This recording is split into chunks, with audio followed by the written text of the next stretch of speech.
All right, today we're going deep. Think of this as an intelligence briefing, a field report from the front lines of high-stakes government contracting.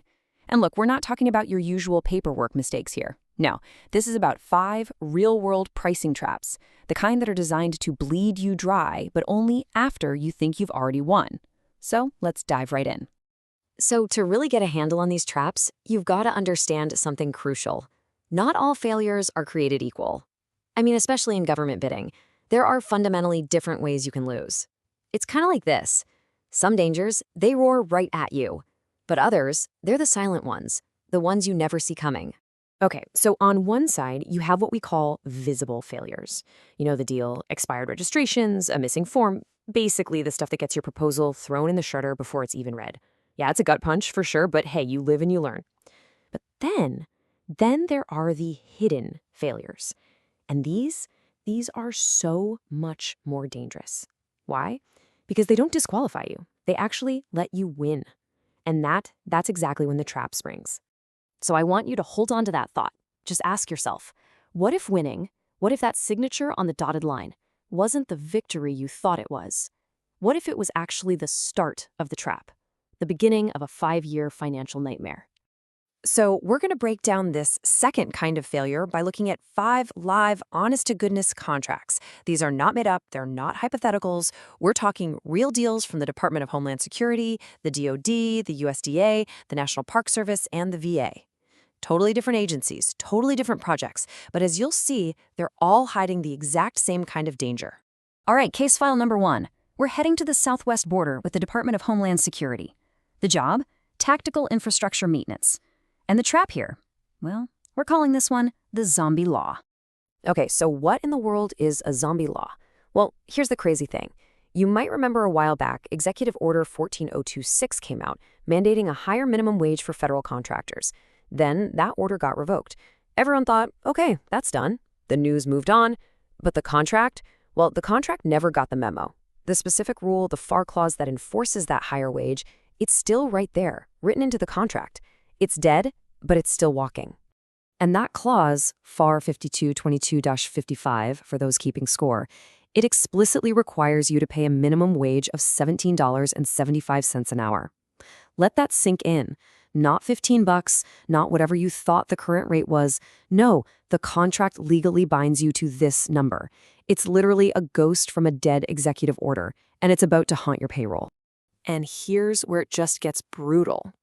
Your competitor? They probably bid based on the public rate, what everyone thought was right. But the contract demands $17.75. That's a $2.75 difference. Now multiply that by every hour for every worker over 5 years. We're talking about a gap that doesn't just chip away at your profit margin, it completely obliterates it. It's like the Merovingian said in The Matrix, right? Causality, there is no escape from it. And that's exactly what this is. This isn't something you can negotiate later. It's a hard, cold financial reality baked right into the contract. A zombie law that has an insatiable appetite for your profit, and you cannot escape it. Okay, so a zombie law can haunt a contract. Got it. Now let's fly over to our next case file. We're looking at a Department of the Air Force gig for base operations, this time in Spain and Turkey. And the trap here isn't a zombie. It's something we're calling the double cost, and it's hidden deep in the rules for overseas employment. So here's how they get you. First, for all your local employees in Spain, you have to pay into their social security system. That's about 31.4%. Okay, standard procedure, right? But here comes the second hit.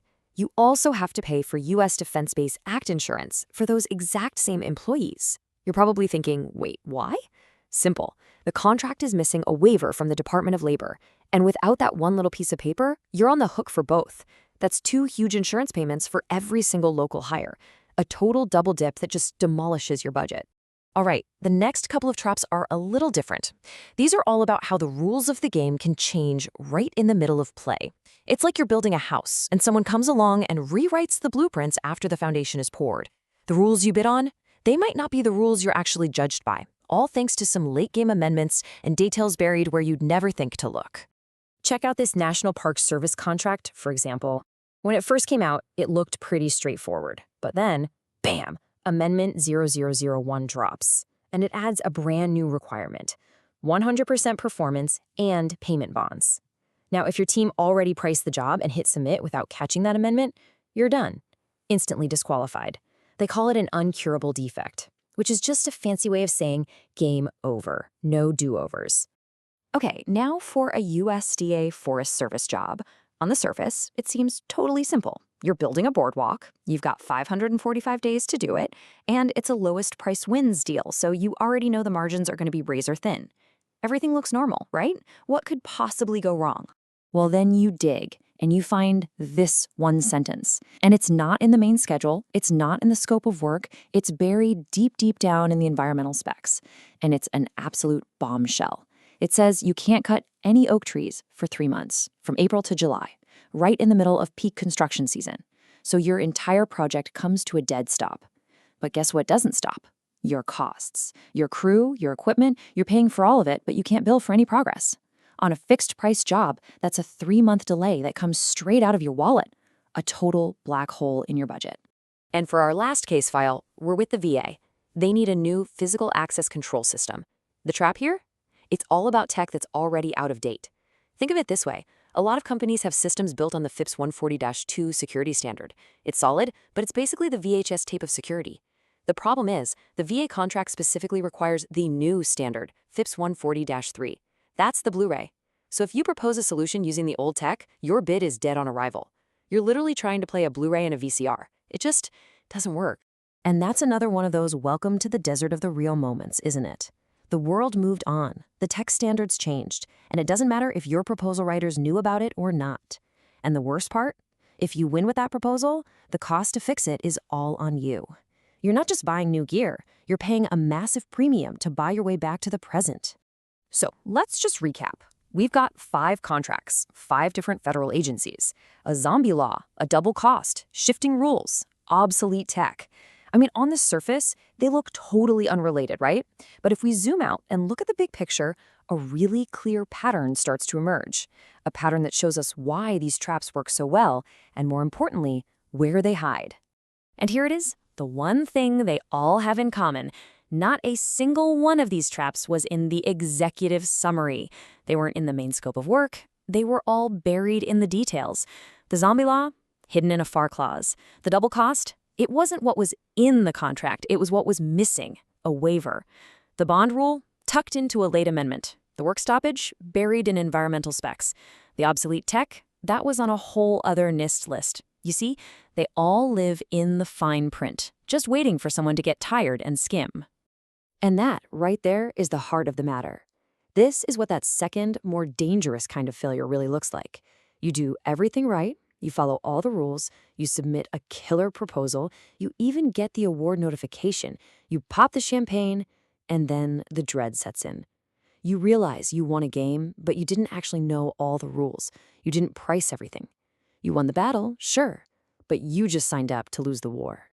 Which really leaves us with this final thought, this old proverb.